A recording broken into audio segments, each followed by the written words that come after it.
Thanks for meeting me here, Maya. I really needed to get out of the house. The noise of the espresso machine is actually kind of soothing compared to the silence in my apartment. Of course, Sarah. I could tell from your text that something was off. You usually use way more exclamation marks. Have you ordered yet? Let's get our coffees and find a quiet corner. I am all ears. I just feel like I am going crazy. Last night was the breaking point. Tom came home at 2 a.m. again. He was out with his boys, the same group from college.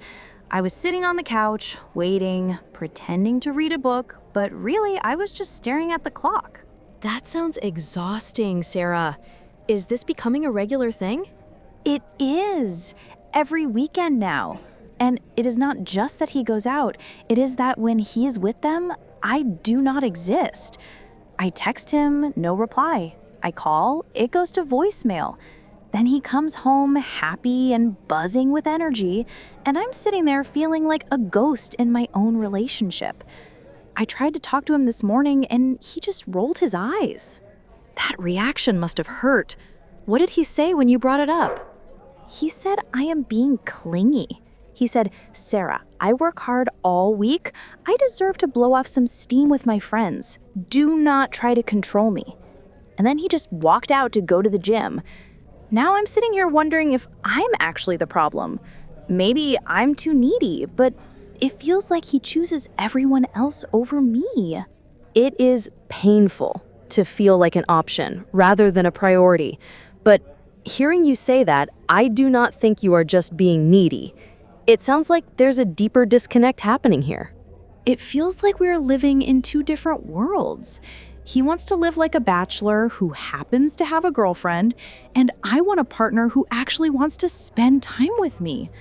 I love him, Maya, but I feel so lonely when I'm with him. I don't know how to fix this without pushing him away completely. I hear you. It's a terrible feeling. But before we panic, I think we need to look at what's actually driving this. It sounds like a classic tug-of-war, and you're both pulling on the rope so hard that you're burning your hands. Think about that tug-of-war image again. It sounds like you guys are stuck in a classic loop. Psychologists call it the conflict between autonomy and intimacy. It is not necessarily that he does not love you, Sarah. It is that right now, you two are fighting for two completely different psychological needs. But why does his need for autonomy have to look like him ignoring me for 12 hours? That feels less like autonomy and more like avoidance. I just want to feel close to him. Is that wrong? It is absolutely not wrong. Your need for intimacy is valid.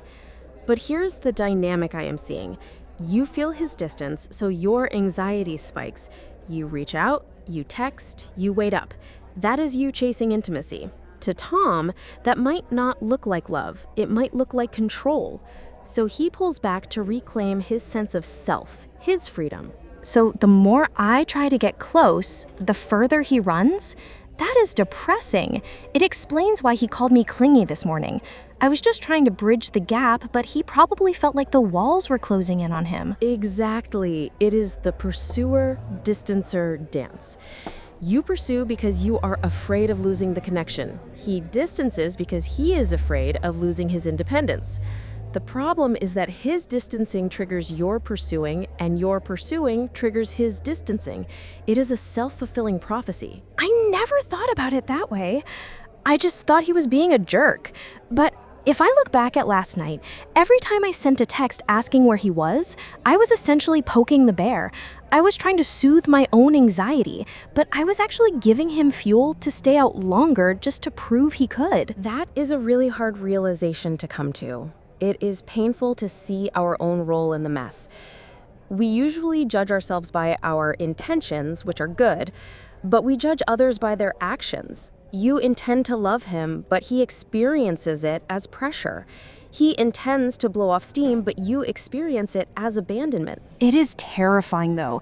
If I stop chasing him, if I stop being the one trying to fix the intimacy, what happens then? What if I let go of the rope and he just drifts away completely? That is what I'm really afraid of. That if I do not fight for us, he won't either. That fear is real, Sarah.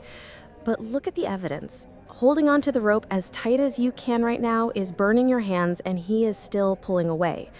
Changing the dynamic is risky, but staying in this cycle guarantees you will both stay miserable. You have to break the pattern to see if the relationship can actually stand on its own feet. Okay, I see what you're saying. We're stuck in a reaction loop. I'm reacting to his distance, he's reacting to my pressure. So, how do I stop? I can't just turn off my feelings. I'm still hurt that he chose the guys over me. How do I address that without starting World War III? You stop playing the game he expects you to play. You have to change how you communicate. Instead of attacking his need for freedom, you need to express your need for connection in a way that doesn't sound like a demand. Okay, so here is the toolkit. The biggest mistake we make in these fights is starting sentences with the word you. You never call, you always stay out late, you do not care.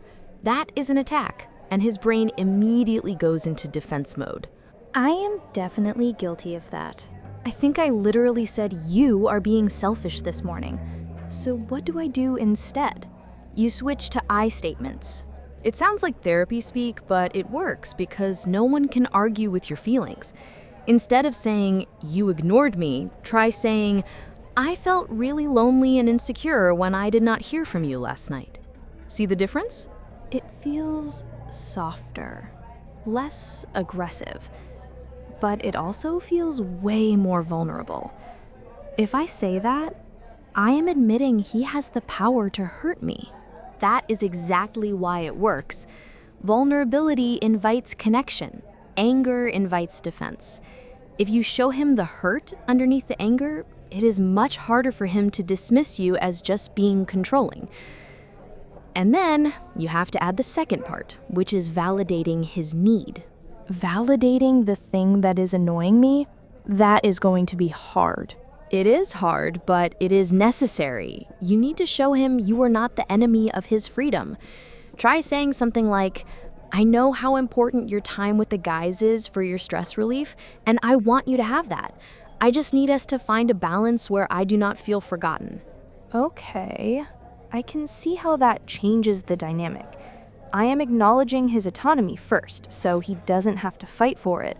And then I am asking for intimacy. It's not one or the other. Exactly. You are dropping the rope in the tug-of-war and inviting him to sit down and talk instead. It might not work instantly, but it changes the energy from a battle to a conversation. I'm going to try it tonight. No accusations, just my feelings and acknowledging his needs. Thanks, Maya. I feel like I actually have a map now instead of just wandering around in the dark. You've got this. Let's finish these coffees. I think you have a conversation to prepare for.